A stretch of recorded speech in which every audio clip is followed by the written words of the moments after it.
एका रात्री माझ्या लक्षात आले की माझी पत्नी अंथरुणावर नाही आहे. मी तिला हाका मारायला लागलो तेव्हा मला बाथरूममधून तिचा आवाज आला. मला खूप आश्चर्य वाटले कारण मी बाथरूममध्ये गेलो तर ती उभी होती आणि उलट्या करत होती. मी म्हणालो, काय झालं तुला? काय खाल्ले आहे? तर ती म्हणाली, मी असे काहीही खाल्लेले नाही. ही उलटी प्रत्येक स्त्रीला अनुभवायला मिळते. मग ती खूप आनंदी होती. मी म्हणालो, तुला काय म्हणायचे आहे? तर ती म्हणाली, मी आई होणार आहे. तिने आनंदाने मला मिठी मारली आणि आनंदाने उड्या मारू लागली. पण हे ऐकून मला आश्चर्य वाटले कारण मला माहीत होते की आपल्याला कधीही मूल होऊ शकत नाही. मग माझी बायको गरोदर कशी असेल? त्यामुळे मी खूप अस्वस्थ झालो. पण मी तिला विचारले की हे मूल कोणाचे आहे? तर तिने मला असे काही सांगितले की मी माझे डोके धरून राहिलो आणि त्याच क्षणी मी माझ्या पत्नीच्या एका गोष्टीला, माझे नाव अशोक आहे आणि माझ्या पत्नीचे नाव निर्मला आहे. आम्हा दोघांचा प्रेमविवाह झाला होता आणि आम्ही एकमेकांवर खूप प्रेम करत होतो. एकमेकांशिवाय राहू शकत नव्हतो. हा प्रेमविवाह असला तरीही माझ्या कुटुंबातील लोकांचा काहीही आक्षेप नव्हता. म्हणूनच आम्हाला कोणी फार काही बोलले नाही. ते आमच्या पाठीमागे बोलत असतील पण आमच्या तोंडावर ते काहीही बोलले नाही. आम्ही आमच्या आईवडिलांच्या घरी जायचो आणि सणासुदीला एकमेकांना भेटायचो, मुलगा असो किंवा मुलगी.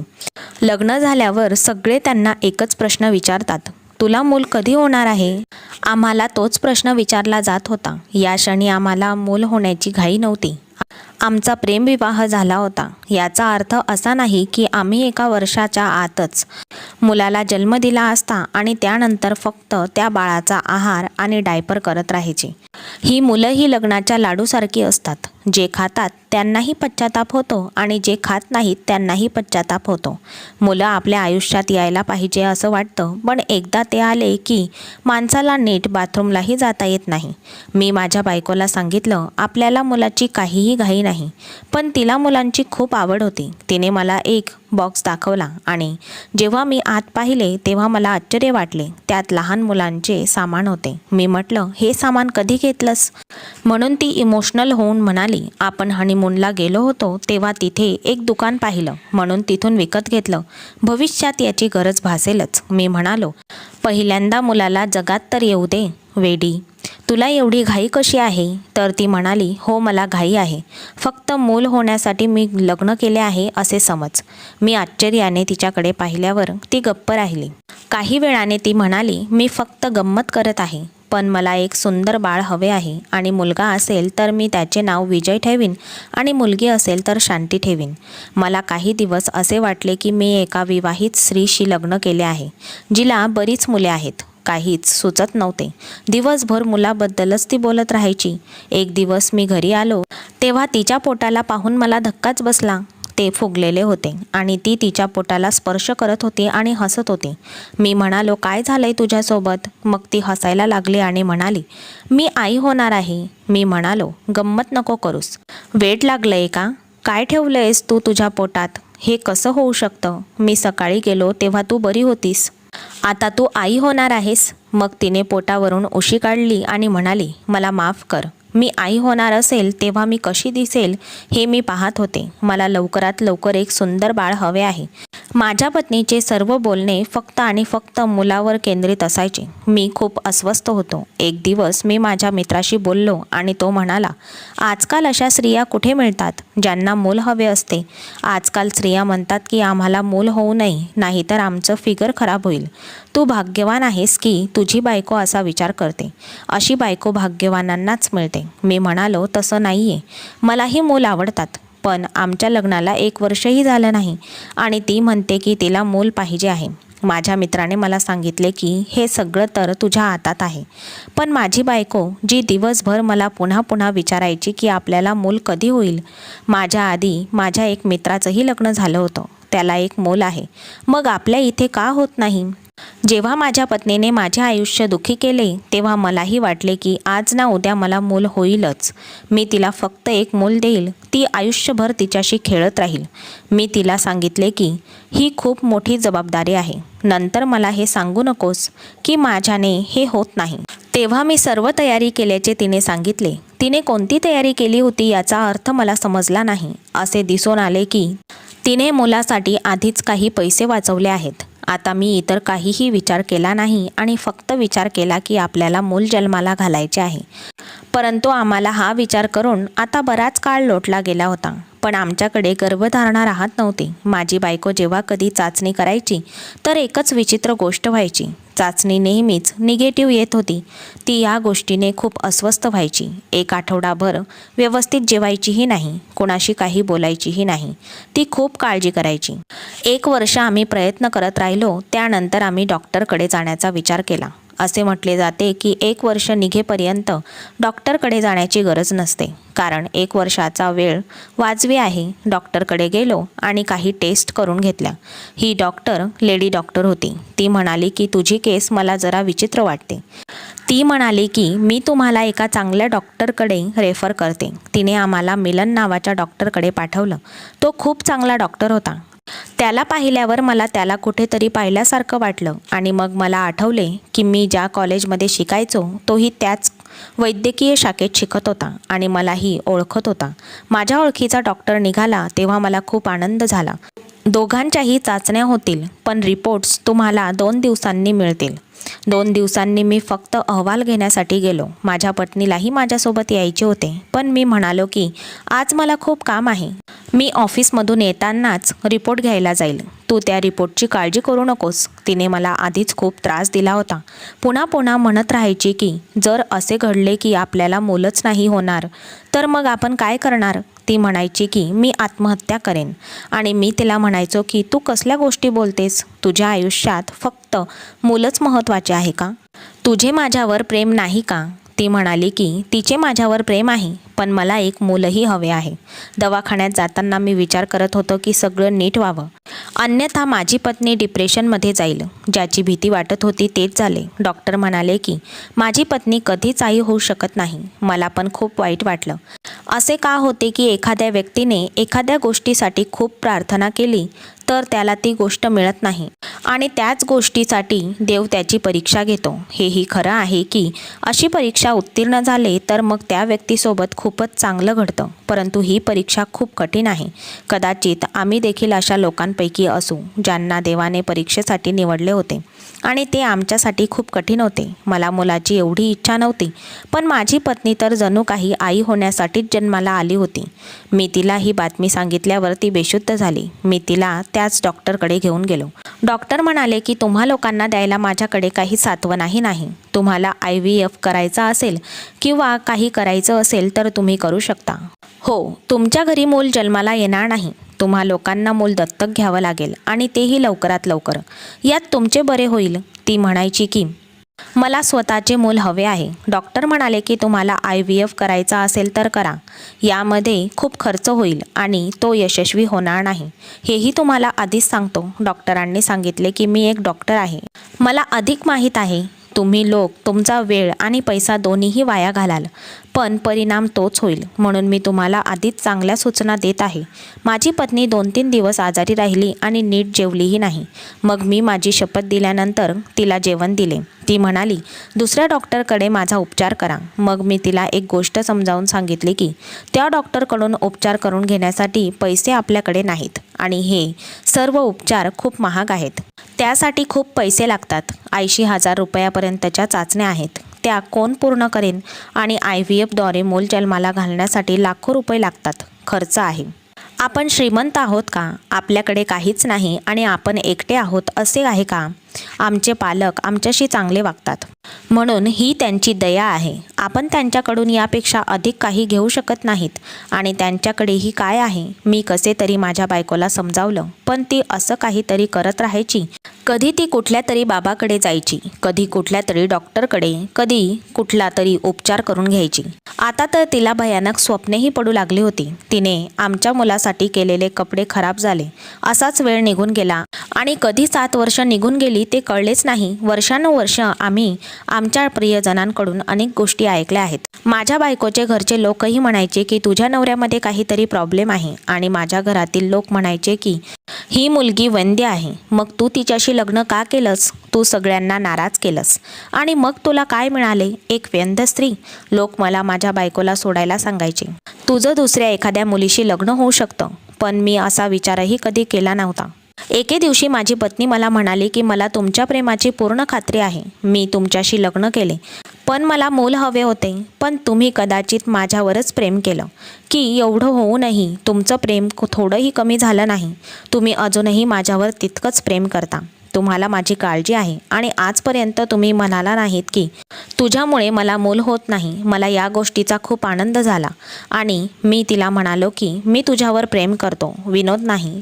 तू खूप सुंदर दिसतेस. मी तुझ्याशिवाय जगण्याचा विचारही करू शकत नाही. तो दिवस कधीच येणार नाही की मी तुला सोडून जाईल. मी नेहमीच तुझी काळजी घेईन. मी पण माझ्या बायकोची खूप काळजी घेतली. कधी कधी तो तिच्या पायाची मसाजही करायचा, कारण ती खूप औषधे घेत असे आणि मग तिच्यावर रिॲक्शन यायची. मी तिला हे सर्व करण्यापासून रोखायचो, पण ती म्हणायची की आपण हातावर हात धरून बसू शकत नाही. आता आम्ही राहत असलेल्या घराचे भाडे खूप वाढले होते, म्हणून आम्ही घर बदलण्याचा विचार केला.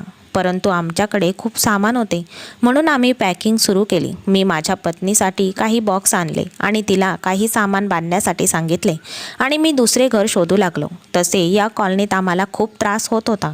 तसेच आम्ही या कॉलनीत प्रसिद्ध झालो होतो. आम्हाला मूल होत नाही हे सगळ्यांनाच माहीत होतं. बेबी शॉवर समारंभासाठी माझ्या पत्नीला कोणीही आमंत्रित करत नव्हते. आपल्या मुलांना तिच्यापासून लांब ठेवायचे. मुलांना तिला उचलू देत नव्हते. जेव्हा मी तिला मूल दत्तक घ्यायचे सांगितले तेव्हा ती म्हणाली की नाही, मला माझे स्वतःचे मूल हवे आहे. मी देवाजवळ प्रार्थना केली आहे. देव माझी प्रार्थना नक्की ऐकेन. मला एक मूल होईल, तेही माझ्यापासूनच होईल आणि ते आपलं स्वतःचं मूल असेल. कधी कधी तिला बघून खूप वाईट वाटायचं, पण मी काय करणार. माझ्या बायकोला लोकांचे बोलणे ऐकावे लागू नये म्हणून घर बदलले.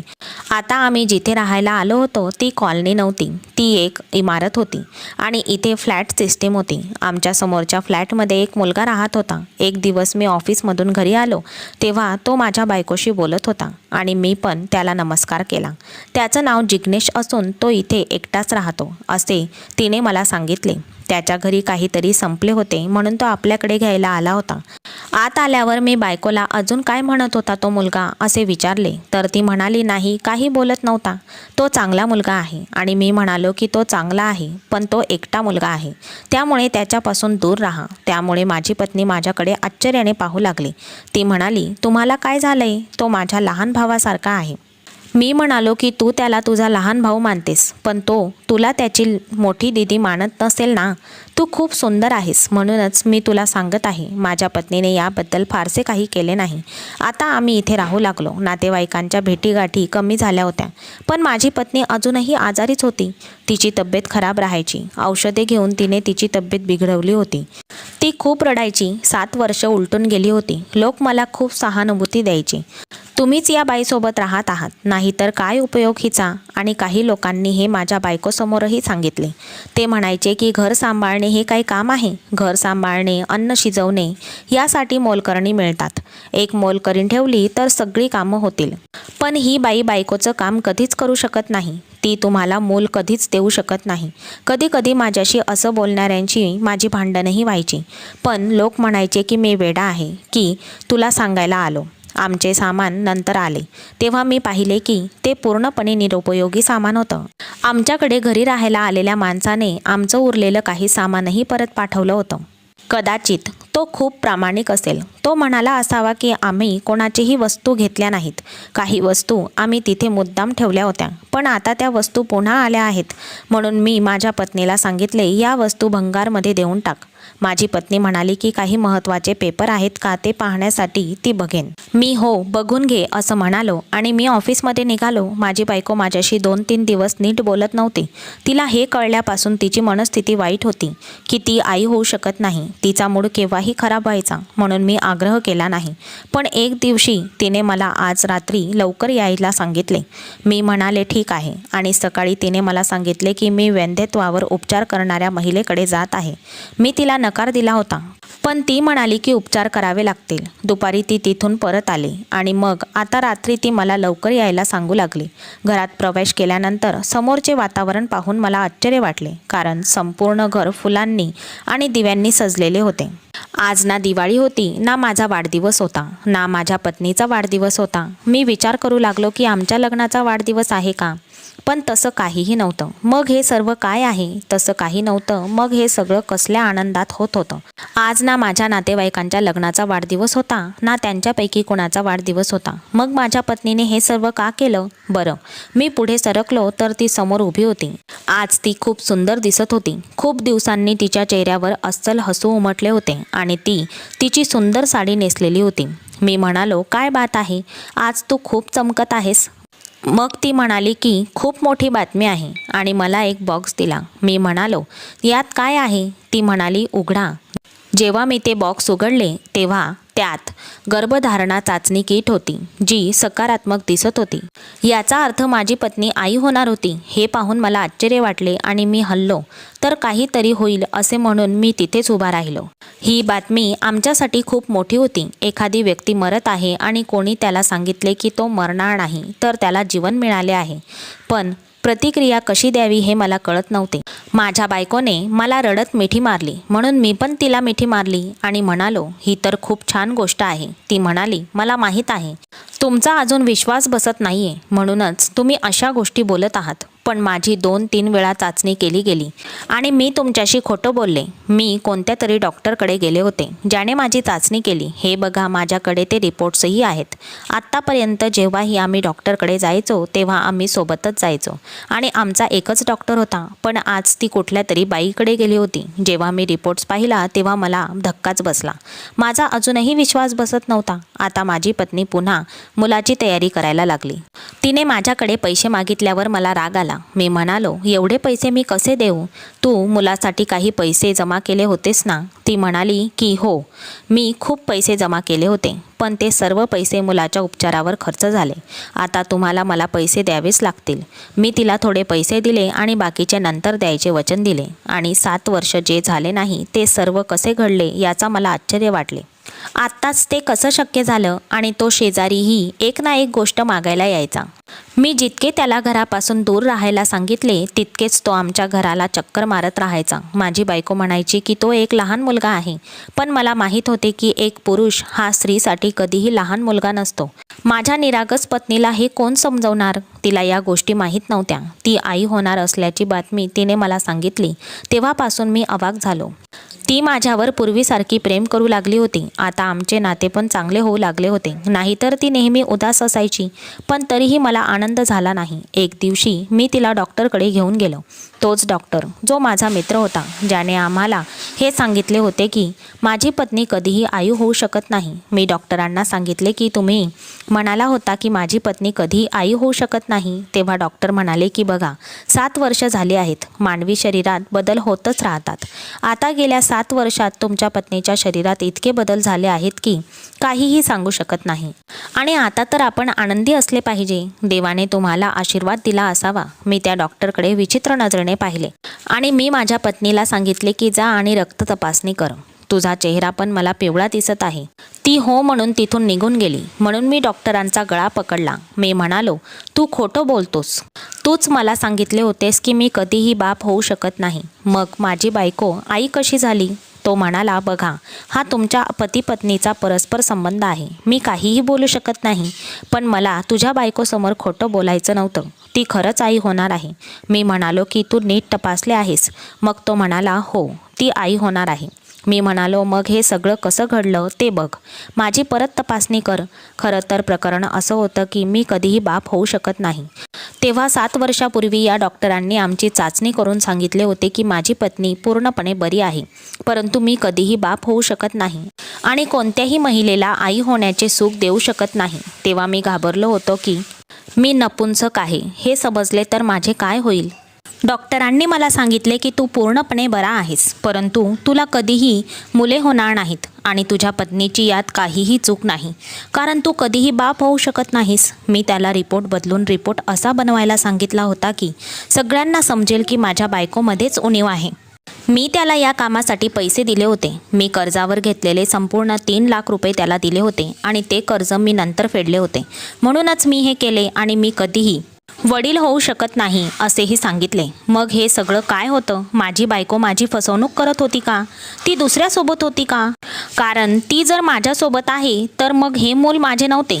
पण मी त्याला म्हणालो की माझी पुन्हा परीक्षा घे, कदाचित इतक्या वर्षांनी मी बरा झालो असेल. त्यांनी माझी पुन्हा चाचणी केली आणि दुसऱ्या दिवशी जेव्हा मी रिपोर्ट्स घ्यायला गेलो तेव्हा तो म्हणाला की तुझा तोच रिपोर्ट्स अजूनही आहे. खरं तर पूर्वीपेक्षा वाईट झाला आहे. तू कधीही बाप होऊ शकत नाहीस. माझी पत्नी मला फसवत आहे आणि माझ्याशी खोटे बोलत आहे याची मला खात्री पटली. याचा अर्थ ती दुसऱ्या कुणाच्या तरी सोबत होती आणि असे नाही की ती फक्त त्याच्यासोबत बाहेर फिरत होती. हे सर्व कसे घडले हे कुणालाही समजू शकले नाही. मी खूप अस्वस्थ झालो होतो. माझ्या बायकोने दुसऱ्याशी संबंध ठेवले आहेत हे मी कसे सहन करणार. तिने त्या माणसासोबत वेळ घालवला होता आणि ती त्याच्या मुलालाही या जगात आणणार होती. ती माझ्याकडे वारंवार पैसे मागत होती. मला पैसे द्या असे म्हणायची. ती अशी म्हणायची की हे मूल माझे आहे आणि मला माहीत होते की ती खोटं बोलत आहे. परंतु जर मी तिला हे सांगितले तर मला तिला सांगावे लागेल की मी इतकी वर्ष तिच्याशी खोटं बोललो. तिच्यासमोर मला खाली मान घालायची वेळ आणायची नव्हती. पण ही वस्तुस्थिती ही मला आतून मारून टाकत होती की तिने दुसऱ्याशी संबंध ठेवून या मुलाला या जगात आणायचा धाडस करत आहे. आता ती तिच्या पोटात असलेल्या मुलाबद्दलच बोलायची. डॉक्टरांनी सांगितले होते की ती दुसऱ्या महिन्यात आहे. सध्या तिचे पोट अजिबात दिसत नव्हते. डॉक्टरांनी सांगितले होते की किमान 6 महिन्यात पोट दिसते कारण तुमची पत्नी खूप अशक्त आणि बारीक आहे. पण तोपर्यंत मी काय करणार, कसं सहन करणार हे सगळं. एके दिवशी मला राग आला आणि मी म्हणालो असे बोलणे बंद कर. मी तुझ्या मुलाचा बाप होणार नाही. हे बाळ माझे नाही. ती म्हणाली की तुला काय म्हणायचे आहे, हे तुझे मूल नाही आहे.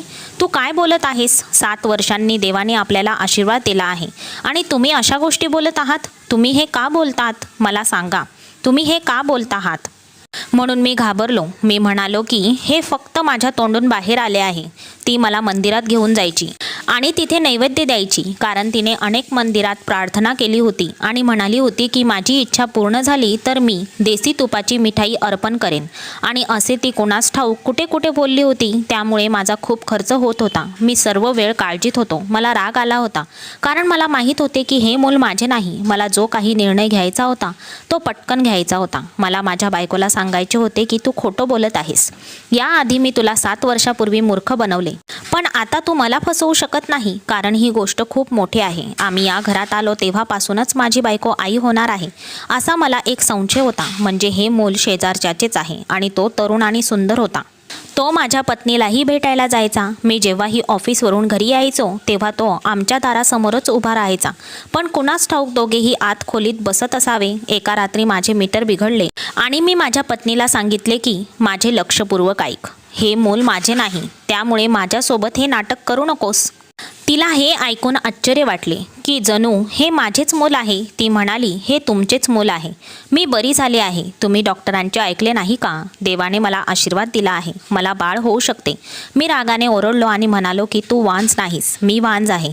हे मूल माझे नाही कारण मी कधीच बाप होऊ शकत नाही. मी असे म्हणताच माझी पत्नी प्रथम आश्चर्यचकित दिसली आणि नंतर तिच्या डोळ्यात अश्रू आणून हसू लागली आणि टाळ्या वाजवू लागली. मी आश्चर्याने तिच्याकडे बघत होतो. ती म्हणाली हेच मला तुझ्या तोंडून बाहेर काढावे लागले. तू कधीच बाप होऊ शकत नाहीस आणि तू माझी 7 वर्ष फसवणूक केलीस. मी चुकीची औषधे घेत राहिले. रात्री जागून रडत राहिले. मुलासाठी तळमळत राहिले. काळजी करत राहिले. तब्येत बिघडवत राहिले. माझा चेहरा खराब केला. माझे आरोग्य खराब केले. मला आशा नव्हती. प्रत्येक जण मला टोमणे मारायचा. तू माझा समाजासमोर अपमान केलास. तुझ्या आईवडिलांनी मला टोमणे मारले. माझे स्वतःचे आईवडीलही मला टोमणे मारायला लागले. तू बाप होऊ शकत नाहीस म्हणून मी 7 वर्ष शिक्षा भोगली. हे सांगायला तुला लाज वाटली होती. मी तुझ्यावर प्रेम केले होते. जर तुझा माझ्यावर थोडा तरी विश्वास असता तर तू मला हे सांगितले असतेस. मी देवाची शपथ घेते मी तुला कधीही सोडले नसते. तेव्हाही मी स्वतःवर दोष घेतला असता. पण निदान तेव्हा मला आता जेवढा त्रास होत आहे तेवढा झाला नसता. मी दुखावले आहे. हो तू दुखावली आहेस. म्हणूनच दुसऱ्या कुणाशी तरी प्रेम संबंध ठेवले आहेस. तू दुसऱ्यासोबत झोपली आहेस आणि त्याच्या मुलाला जन्म देणार आहेस. तर ती म्हणाली हो मला असंच बोल. जर तू मला हे सर्व बोललास तर मला तुला सोडताना त्रास कमी होईल. माझ्यासाठी ते सोपे होईल कारण मी आई होणार नाही आहे. हे ऐकून मला आश्चर्य वाटले आणि मी म्हणालो पण डॉक्टर ती म्हणाली, जेव्हा तो डॉक्टर तुम्हाला 3 लाख रुपयांनी विकला जाऊ शकतो तेव्हा मीही त्याला 5 लाख रुपयात विकत घेऊ शकते. जेव्हा आपण घर सोडले तेव्हा मला तुमचे रिपोर्ट्स कचऱ्यामध्ये सापडले, ज्यामध्ये स्पष्टपणे लिहिलेले होते की तुम्ही कधीही बाप होऊ शकत नाहीत आणि तो 7 वर्षापूर्वीचा अहवाल होता, जो बहुधा तुम्ही स्वतःच्या वतीने लपवला होता. पण मला तो सापडला. आपल्या घरी जो सामान आला होता आणि तुम्ही मला जो फेकून देण्यासाठी सांगितले होते, पण मी म्हणाले मला बघू दे, त्यात काही महत्त्वाचे सामान असेल आणि मला त्या सामानात ही महत्त्वाची गोष्ट सापडली. काय करायचं हे मी आधीच ठरवलं होतं. मला हे तुझ्या तोंडून काढायचं होतं, नाहीतर जो माणूस मला 7 वर्ष फसवू शकतो, माझ्यासमोर खोटं बोलू शकतो, तो नंतरही खोटे बोलू शकतो. तू तुझा गुन्हा कधीच कबूल केला नाहीस, पण आता तुझ्या तोंडाने म्हणालास की तू कधीही बाप होऊ शकत नाहीस. तू माझ्यावर दोषारोप करून माझ्या आयुष्याची 7 वर्ष उद्ध्वस्त केलीस. माझी तब्येतही खराब केलीस. मला भीती वाटली. मी घाबरलो आणि मी म्हणालो, मला माफ कर, मला माफ कर. मी खूप वाईट आहे. पण तुला माहीत आहे आपल्या समाजातील लोक मी काय केले असते? ती म्हणाली, तुम्हाला एवढी लाज वाटत होती तर तुम्ही मला सांगायला हवे होते. समाज नरकात गेले. तुम्ही तुमच्या बायकोशी तरी खोटे बोलला नसतात, पण तुम्ही माझी फसवणूक केली आहे आणि ही फसवणूक आहे. आता तुम्ही काहीही म्हणा, पण मी तुम्हाला कधीही माफ करू शकत नाही. माझ्या पत्नीने खोलीत जाऊन आतून दरवाजा बंद केला. सकाळ झाली तेव्हा तिने सामान बांधले आणि मला सोडून निघून गेली आणि आता माझ्यावर घटस्फोटाचा खटला दाखल झाला आहे. ती म्हणते मला अशा फसव्या माणसासोबत राहायचे नाही, ज्याने माझे 7 वर्ष आयुष्य उद्ध्वस्त केले. माझे 7 वर्ष वाया गेले. मी त्याला कधीच माफ करू शकत नाही. माझा घटस्फोट होऊ नये म्हणून मी सर्वतोपरी प्रयत्न करत आहे आणि ती माझ्याकडे परत यावी, कारण मी कोणत्याही स्त्रीशी लग्न केले तर मला मूलसुद्धा होणार नाही. मग मी काय करावे? मी प्रत्येकाला सांगू शकत नाही मला मूल होऊ शकत नाहीत. मी खूप रडलो. माझ्या पत्नीला मी पुन्हा पुन्हा फोन करतो. आता ती माझा फोन पण उचलत नाही आणि कदाचित या महिन्यात आमचा घटस्फोट होईल, कारण या घटनेला 6 महिने झाले आहेत.